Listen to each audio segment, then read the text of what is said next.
My name is Mia Carlalel, and I'm 34. My family threw my daughter's birthday cake in the trash, and 12 hours later they were begging me to save my sister's wedding. Lily had just turned 7. The cake said her name in blue icing. I found it face down in my mother's kitchen garbage, while the whole family toasted my sister Brooke's engagement in the next room. My mom told me not to make a scene. I didn't. I picked my daughter up.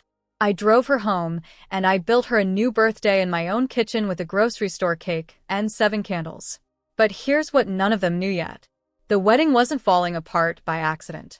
It was falling apart because of something with my name on it. And what I did about that, I would do again tomorrow. Welcome back to Quiet Reckonings. This is the channel for the people who were always told they were the strong one, the ones who finally stopped apologizing for it. If a story like this finds you tonight, you're not alone here. Drop a comment and be sure to subscribe. In my family, there were 2 kinds of children. There was Brooke, who needed things, and there was me, who didn't. Nobody ever said it out loud. They didn't have to. When Brooke was 9, she spent a winter in and out of the hospital with a kidney infection. And my mother decided somewhere in those cold months that the world owed Brooke a softer landing for the rest of her life. I was 11. I learned to pour my own cereal and sign my own permission slips. By the time I was a teenager, the family had a name for me. Mia is so independent. It sounded like a compliment. It functioned like a job. So when I started planning Lily's 7th birthday, I did it the way I did everything. Quietly, alone, and on my own dime. I booked a small backyard afternoon. I ordered the cake she wanted, vanilla with blue frosting. Then my mother called. "Honey, we're all getting together Saturday anyway." She said, "Why don't we just fold Lily's little thing in? Brooke's got news. It'll be easier." Easier. That word again. It always meant easier for them. I should have said no. Instead, I heard myself saying, "Sure, Mom. That's fine," because that was the script, and I'd been reading my lines for 30 years. Lily was thrilled either way. She drew a card for Grandma the night before. I watched her color it in at the kitchen table and told myself, this year would be different. I read other people's financial messes for a living. I never once thought to audit my own family. We pulled into my mother's driveway at 1 o'clock. The first thing I saw was the balloons, gold and white, tied to the porch rail, spelling out a single word. Congrats. Not Lily's name, not a single 7 anywhere.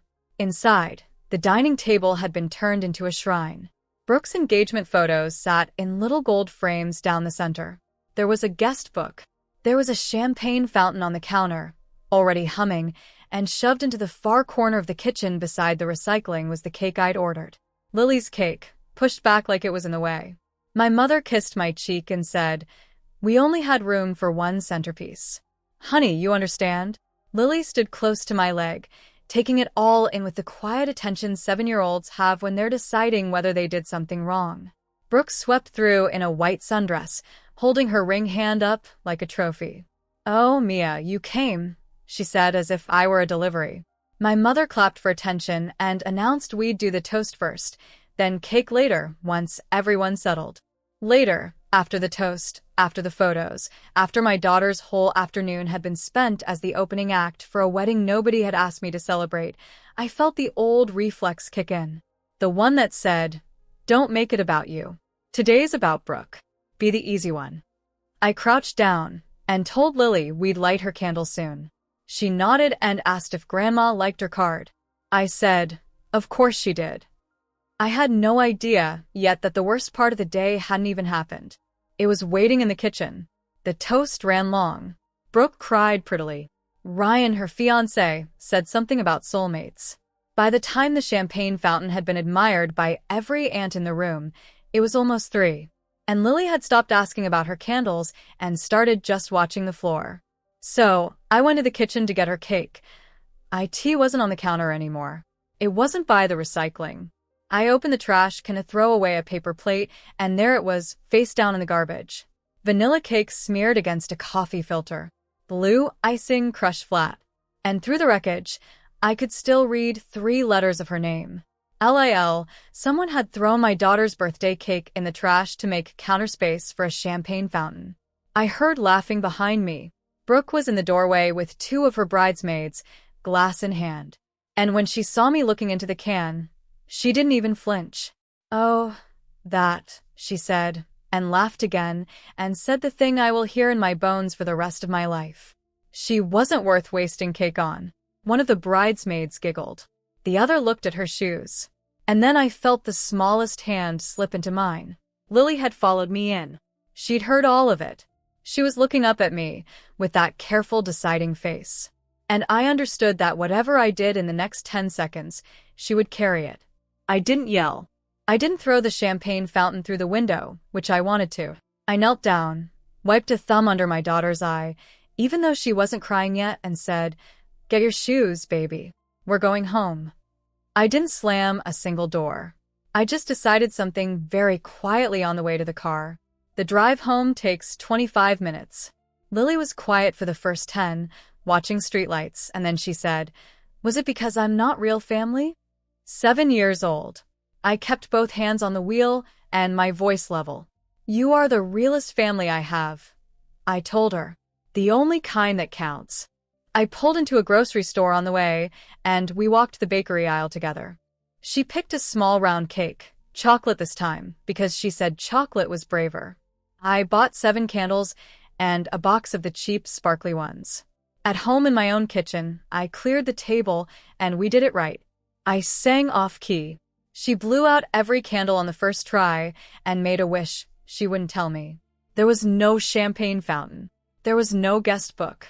There was just my kid frosting on her chin, laughing in a kitchen where nobody had thrown anything away.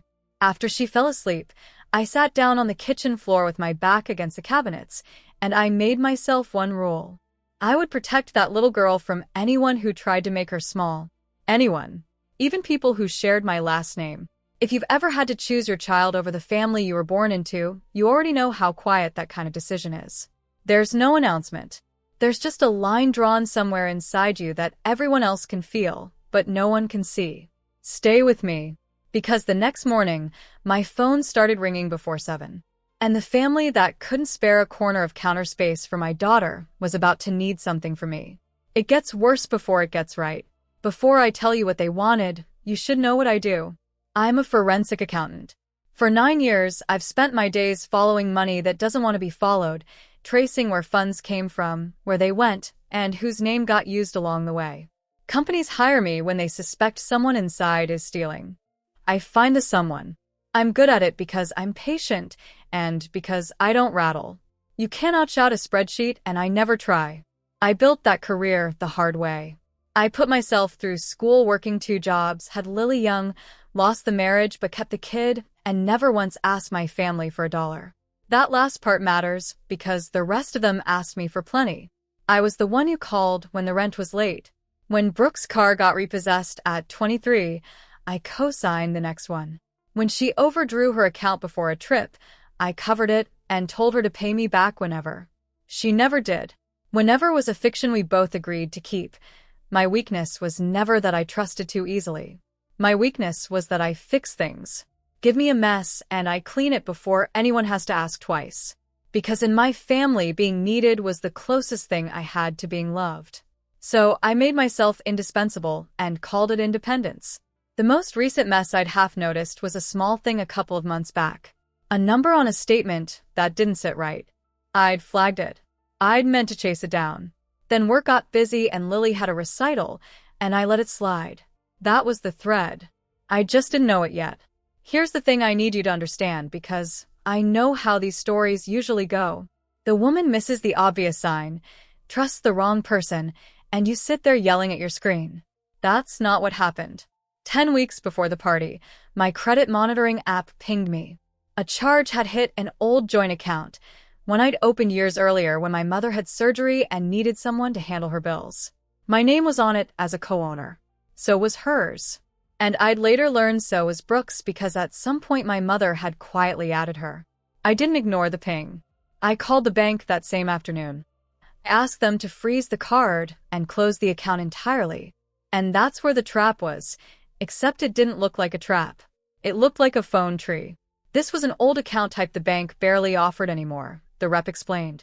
A legacy 3-party joint account my mother had set up years back. And under that account's terms, every named owner had to authorize a closure in person at a branch. I pushed on every angle I could think of.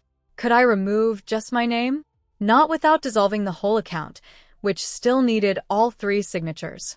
Could they put a hard fraud hold on it preemptively? Not without an actual reported fraudulent transaction, which hadn't happened yet. Just a charge I didn't recognize, but couldn't yet prove wasn't my mother's. Could the replacement card freeze kill the old, authorized user cards? 2. No. The freeze only covered the new plastic, and the dormant cards already issued stayed live until the account itself closed. Processing took 30 days, even once all 3 of us showed up. 30 days, all signatures in person at a branch. My mother was traveling. Brooke didn't return my texts about it, so the account sat there half frozen and fully open with a dormant card somewhere out in the world that I'd done everything short of breaking into a bank to kill. I documented the call. I set a calendar reminder. I told myself I'd handle it the moment Mom got back. Professionally, I'd done everything right. It wouldn't be enough. And the reason why I was already spending money in my name. The first call came at 6:53 the morning after the party. My mother, I let it go to voicemail, made Lily pancakes, and called back once my daughter was parked in front of cartoons. My mother did not say sorry. She did not mention a cake. She opened with, "You really embarrassed us leaving like that." Brooke cried for an hour. I said nothing, which is a skill you learn after 30 years. She was joking, Mia. You know how she gets. You took it personally. I said the cake was in the garbage. My mother sighed. The long sigh she'd been sighing at me my whole life. And then she reached for the lever that had always worked. "You've always been the strong one," she said. "Brooke needs us right now. You don't fall apart over things like this. That's why we count on you." There it was. The compliment that was a cage for 30 years strong had meant the one who absorbs, the one who forgives first, the one whose feelings can wait because she'll be fine.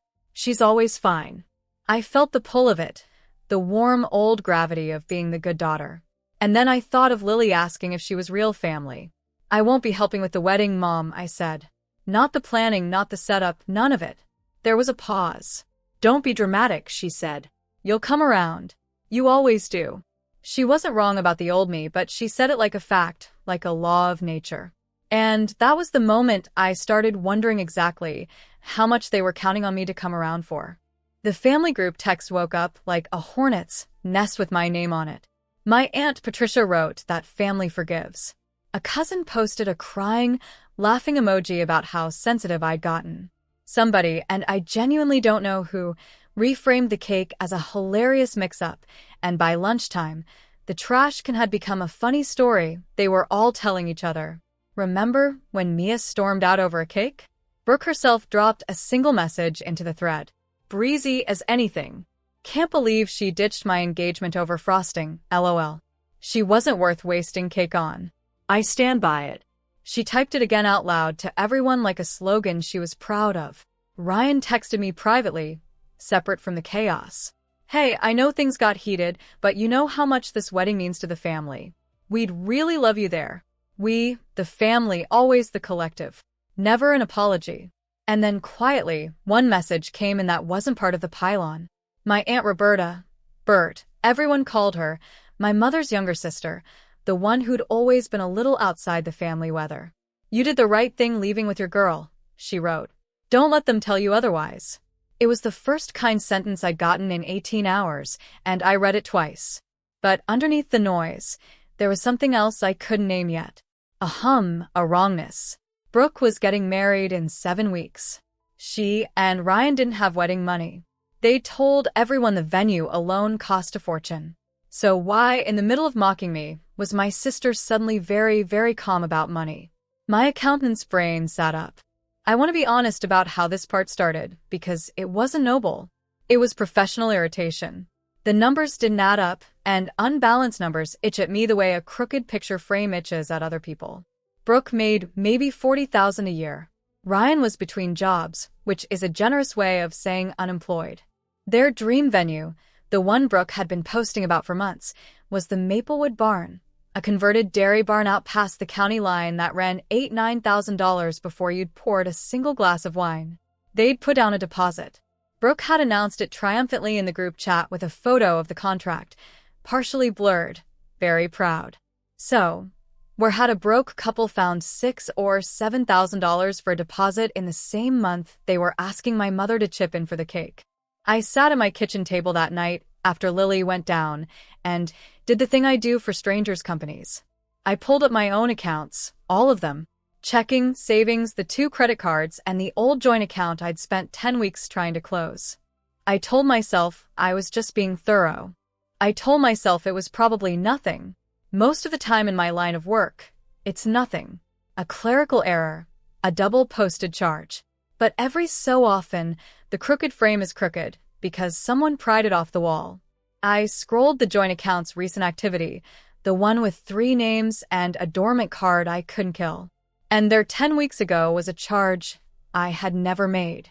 The charge was for $6,800. The merchant line read Maplewood Barn Events LLC, my sister's venue, charged to a card on the account that bore my name. I sat very still and read it 4 times to make sure I wasn't inventing it. I wasn't. Then I checked my email because forensic habits don't switch off, and I searched the venue's name in my inbox. There were 2 messages. I'd never opened them. They'd been buried under work and birthday logistics flagged as promotions. Ignored. The first from 3 weeks back was a friendly confirmation. Thank you for your deposit, Miss Carroll. We're thrilled to host your event. Your event? Ms. Carroll? Not Brooke Carroll. Me. The contract attached as a PDF listed the responsible party as Mia Carroll with my email, my old joint account card as the payment method on file. I had never spoken to these people. I had never signed anything. I had never agreed to host or pay for 1 minute of my sister's wedding. The second email, dated more recently, was less friendly. The deposit payment had been declined on a follow-up authorization, and the balance was now flagged as past due. My stomach didn't drop. That's not how it works for me. Instead, something cold and clear settled over me. The feeling I get at work right before a case cracks open. This wasn't a sister borrowing $20 she'd forget to repay. This was my name, my account, and my signature on a contract for a wedding I'd been thrown out of over a cake. I went looking for the rest of it. It took me 2 days to assemble the whole picture, working at night. The way I work for it, I put it in a plain manila envelope because that's what I do with evidence. I make it physical so I can lay it on a table later and watch a person realize there's no talking out of paper. Envelope, I put 3 documents. The first was the venue contract printed in full with my name typed into the responsible party field and a signature line I'd never touched. The kind of signature you make when you have someone's full name and just enough of their information to be convincing. The second was the statement from the old joint account. The $6,800 charge circled in blue pen dated to the exact week my credit app had pinged me and I'd called the bank in a panic. The dormant authorized user card, the one I couldn't kill, without 3 signatures in 30 days. Someone had used it. The third document was the one that turned my stomach to stone. A credit pre-approval application submitted online filled out with my name, my date of birth, and a mailing address that wasn't mine. It was my mother's house where Brooke lived. They hadn't just borrowed an old card. They'd been building a little paper version of me, one form at a time, treating my identity like a family resource left out on the counter for anyone to use. I sat there with the envelope, and I did not cry, and I did not call anyone. I am not the woman who falls apart. I'm the woman who builds the file. So I built it. And the line I wrote at the top of my notes that night was the truest sentence in this whole story. This wasn't a favor I forgot to give. This was my name on a contract I never signed. People assumed the next thing I did was call my family and scream. I didn't. Screaming is for people who don't have a better option. And I always have a better option. I did what I'd advise any client to do. I protected myself first. The morning after I finished the envelope, I called the bank. And this time, I wasn't asking to close an account. I was reporting fraud. There's a difference. And the difference is everything. A closure request gets you a phone tree and a 30-day wait. A fraud claim gets you a case number, a hold, and a clawback. I told the fraud department calmly, and an order that a charge of $6,800 had been made on a card I never authorized attached to an account I'd been trying to close for 10 weeks, and that there was also an application for credit submitted under my name to an address I didn't live at. I gave them dates. I gave them the merchant. I gave them the record of my earlier call, the one where I'd tried to freeze everything. The agent's tone changed when I mentioned the application. Fraud departments get bored by disputed charges and very awake at identity theft. She opened a formal case and told me the disputed deposit would be reversed pending investigation. Reversed, meaning the money the venue thought it had received would be pulled back out, meaning the venue's payment would, in their words, fail. I understood exactly what that meant for a wedding 7 weeks away. I sat with that understanding for a long minute. And then I decided I was at peace with it because I hadn't created the failure. I'd just stopped agreeing to pay for it. I need to name something here because it's the whole shape of what happened next. My family and I were not fighting with the same weapons, and we never had been. Their weapon was the story. They were masters of it. The funny version, the sensitive Mia version, the family forgives version, the she's overreacting version. They could take a cake in the garbage and a forged signature and spin both into a tale where I was the difficult one and Brooke was the bride just trying to have her day. Words retold often enough became their truth. They'd been beating me with that weapon my entire life, but it doesn't work on a spreadsheet. It doesn't work on a contract with the wrong name typed into it, or a statement with a charge I can prove I never made, or a fraud case number with a date stamp. My weapon was the record. Quiet, dated, true, and completely immune to being retold. I wasn't going to yell, because yelling was their language, and the second I started yelling, I'd be playing on their field where they always won. Mine was on file, time-stamped, boring, devastating. So, I made myself a promise to match my actions. The same promise I'd make a client. No drama, no ambush over the phone. No revenge in the petty sense where you do something nasty just to feel the sting land. I would simply tell the truth in writing to the right people at the right time and let the consequences fall exactly where the facts placed them, which, as it turned out, was not on me. I want to be honest with you about a moment I'm not proud of because if I skip it, you won't trust the rest. The night I filed the fraud claim, after I hung up with the bank, I sat at my kitchen table with my finger over my own phone, and I almost called it all back. Not because I owed them anything, but because 30 years of training don't switch off in a week. And there's a voice that lives in the people who are always the strong one. It says fix it before anyone's angry at you. It says just pay the deposit, smooth it over, keep the peace, and you can go back to being the easy one who never cost the family anything. I had the money. $6,800 would have hurt, but I could have absorbed it the way I'd absorbed everything else. For about 90 seconds, I genuinely considered making the whole problem disappear so that no one would ever raise their voice at me again. If you recognize that reflex, the urge to pay for someone else's choice just to avoid being blamed for the fallout, then this next part is for you. And I need you to stay with me because I didn't pay it. I put the phone face down. I walked into Lily's room and stood in the doorway watching her sleep. This kid who'd asked me if she was real family, and the reflex finally lost. Some things cost more than money. I'd been paying that price my whole life, and I was done. 3 days later, the venue made its move, and it came, of course, addressed to me. The manila envelope on my counter got a new companion, a formal letter from Maplewood Barn Events, printed on heavy stock, the kind of paper businesses use when they want you to feel the weight of a thing. I added it to the file, but I read it twice first. The deposit payment had been reversed by the cardholder's bank. The letter said, that was me, the cardholder, doing exactly what I'd done. As a result, the reservation for the Carol Mercer wedding was now unsecured. I had 14 days to cure the outstanding balance. 14 days to pay $6,800 in full, or the date would be released to another party. And then the line that I knew from 100 client cases was the line that ends most of these stories. The deposit once paid was non-refundable. Whatever had already been charged and clawed back, the venue would still claim its cut as a booking fee. So even in the best case for Brooke, real money was already gone. Money that had briefly been mine. I set the letter down on top of the contract and the statement. 3 pieces of paper now, each one a little louder than the last. The clock was running 14 days. And the funny part, the part that told me everything about my family, was this. They didn't know yet. They had no idea the venue was collapsing, no idea why, and absolutely no idea that the woman holding the only key was the one they'd thrown out over a cake. The phone rang at 7 the next morning. I knew before I looked. There's a particular ring a family develops when they need something, even though phones don't actually change their sound. I answered on the third ring with Lily's lunchbox in one hand.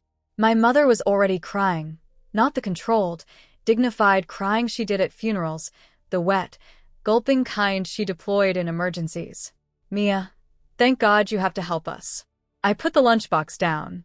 The venue called Brooke, she said, the words tumbling. They're canceling. They said the deposit. Something with the deposit. The payment bounced. And now they're saying she has 14 days or they cancel the whole wedding. Mia, the invitations are already out. People booked flights. I let her run. I'd learned in 9 years of interviews that people tell you everything if you just don't interrupt the panic. You're so good with this kind of thing, she went on. You understand, banks? Please call the venue. Talk to them. Sort out like you always do. You can fix this. There it was again. Packaged as a compliment, sharpened into a request. You always do. You can fix this. The whole architecture of my childhood in 2 sentences. The strong one called up for duty because the family had a money problem and money problems were Mia's department. She didn't know I'd built the problem with my own 2 hands and a fraud case number. She didn't know I had the venue's letter sitting on my counter under my coffee. She thought she was calling for a rescue. She was actually calling the source. I could have told her everything right then. I could have explained the forged contract and the fraud claim and watched the call detonate. But I'd promised myself I'd do this in order, in writing, to the right people at the right time. And a sobbing 7 a.m. phone call was none of those things. So, I kept it simple. Mom, I said, I'm not going to call the venue. She stopped crying for a second, genuinely thrown because in 34 years, I had never once said no to a money emergency. What do you mean you won't call? Mia, this is your sister's wedding. I picked my words the way you pick your footing on ice. Brooke threw my daughter's birthday cake in the trash and told a room full of people Lily wasn't worth wasting cake on 2 days ago. So, no, I won't be helping with the wedding. My mother's voice climbed. That was a joke. You cannot be serious. Are you really going to let your sister's whole wedding collapse over a cake? And I said the 4 words that had been forming in me since I knelt down beside that garbage can. Honestly, I don't care. I said it flat.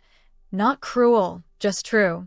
There was a silence, so total, I could hear the champagne fountain memory humming in it. Then my mother started yelling, the crying gone, the mask off, calling me selfish, calling me cold, calling me a name I won't repeat in front of you. I didn't yell back. I'd waited 30 years to not yell back. I took the phone from my ear, and I hung up. Brooke showed up at my house at noon. She'd never once driven the 25 minutes to visit me. Today, she made it in 20. I let her in because Lily was at a friend's, and because I wanted to watch her face when she saw what I knew. I had the manila envelope on the kitchen table, closed. Brooke didn't notice it at first. She launched straight in the way she always had, certain I'd cave by the second sentence. Okay, Mom's a wreck, but you have to understand. The venue's being insane. The payment glitched. We just need you to call your bank and unglitch it. I slid the envelope across the table and told her to open it. She did, impatient, and I watched the exact moment her face stopped working. The contract with my name where hers should be, the statement, the charge circled in blue, and then at the bottom, the credit application with my birthday and her address. Where did you get that card number, Brooke? I said. Quiet. Not a question, really. She tried 3 different faces before she settled on indignant. It's family money, she said. The account has all our names on it. I was always going to pay it back. Mom said it was fine. There it was. The whole world view in 1 sentence. My name, my identity, my credit, all of it. Just family money. A shared resource she was entitled to spend. It's a forged contract and an account I reported as fraud 10 weeks ago, I said. And whose idea was it to use my information for the credit app? Brooke looked away, and the answer came out smaller than the rest. Ryan said it would be fine. He said, "You'd never even notice." My mother arrived 40 minutes later. She didn't knock. She came through my front door, like weather. Found Brooke at my table with the envelope spread open between us, and immediately read the entire scene exactly backwards. "What did you say to her?" she demanded. Of me, not Brooke. Brooke had started crying, the soft kind that worked on our mother, and our mother went to her, put an arm around her, and turned to face me like I was the thread in my own kitchen. I pointed at the papers. She used my name to put $6,800 on an account I've been trying to close. She forged my signature on a venue contract. There's a credit application under my identity sent to your address. That's not a payment glitch, Mom. That's fraud. And I've already reported it. My mother barely looked at the documents. That's the part that still amazes me. There was a forged contract on the table with my name on it, and she didn't even read it. She just gathered Brooke closer and said, "She's getting married." She panicked. "You have so much, Mia, and she is so little, and you're going to ruin her wedding over a technicality." A technicality. My stolen identity. A technicality. And then she said it, the line she'd been saying my whole life, the one she reached for the way other people reach for a light switch. "You've always been the strong one. You can take a hit like this." She can't. Why are you being so hard? I finally understood what the strong one had always meant in her mouth. It meant the one we're allowed to sacrifice. For a minute, my mother stepped out to take a call from Aunt Patricia, and Brooke and I were alone with the papers.